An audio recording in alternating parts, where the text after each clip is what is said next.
ನನ್ನ ಮುದ್ದು ಅಮ್ಮಿ ಔತಣವೆನಲು ನಾನು ಬರದೆ ಹೋಗುವೆನೇನು ಬಿಸಿ ಬಿಸಿ ಮುತ್ತೊಂದ ಕೊಡುವೆ ಬಂದಾಗ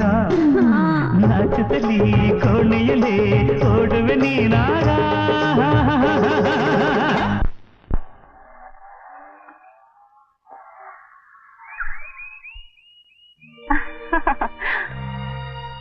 ರುಕು ನಿಮ್ ಮನೆಯವ್ರು ನೋಡಿದ್ರೆ ನನ್ನ ಕಾಫಿ ಕರೆದಾಗಿಲ್ಲ ಈ ನನ್ನ ಮಗ ಯಾಕಪ್ಪ ಬಂದ ಅನ್ನೋ ಹಾಗಿದೆ don't be silly Krishna come on mummy ನೀನ್ ಕರ್ದೆ ಅಂದ್ರೆ ಇವ್ರು ನಂಬ್ತಾನೆ ಇಲ್ಲ ಅದಕ್ಕೆ ಕಾರಣ ಇನ್ಫೀರಿಯಾರಿಟಿ ಕಾಂಪ್ಲೆಕ್ಸ್ ವಾಟ್ ಡ್ಯಾಡಿ ಹುಟ್ಟುಗುಣ